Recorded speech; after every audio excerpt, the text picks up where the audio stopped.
अस्सलाम वालेकुम सिंधी इन्फो सां गॾु आऊं आहियां अब्दुल क़यूम।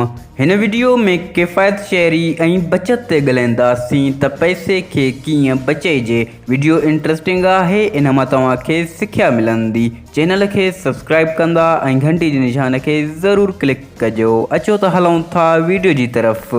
हर माण्हू खे ख़बर आहे त ज़िंदगी लाइ मुख़्तलिफ़ क़िस्मनि जूं ज़रूरतूं पेश ईंदियूं आहिनि। खाइण लाइ ग़िज़ा घुरिजे, पाइण लाइ कपिड़ा घुरिजनि ऐं रहण लाइ घरु घुरिजे। अहिड़ी तरह बीमारी लाइ दवा घुरिजे।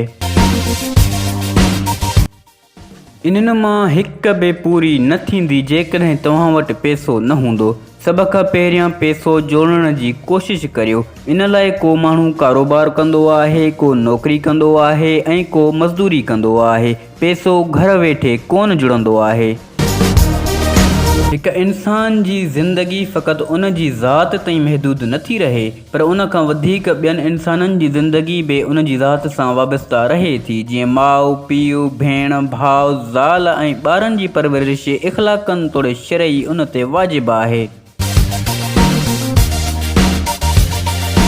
केतिरो त इहो हैरत अंगेज़ ऐं इबरतनाक मंज़रु आहे। हिकु शख़्स पंहिंजी ज़िंदगी में कमाए थो ऐं उॾारे छॾे थो।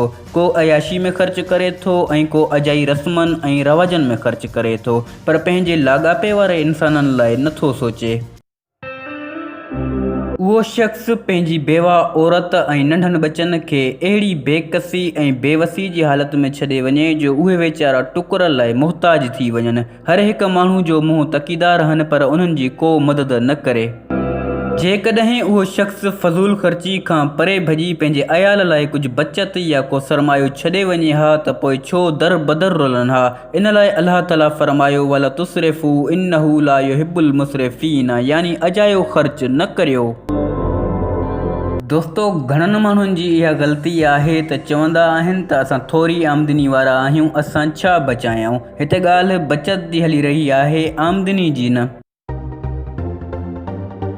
फ़र्ज़ु करियो तव्हां रोज़ानो 100 रुपया कमायो था। जेकॾहिं उन्हनि मां रोज़ानो 10 रुपया बचायो, महीने जा 300 थी वेंदा आहिनि ऐं साल जा 3600 थी वेंदा आहिनि। तव्हां 3600 मां हिकु नंढो लेलो या लेली बि वठी सघो था। मुश्किल आहे, पर कोशिशि सां 3600 ताईं लेलो या लेली मिली सघनि था। हर साल ईअं कंदा रहो। 5 सालनि में तव्हां वटि 5 ॿकरियूं ऐं उन्हनि जा कुझु फर हूंदा।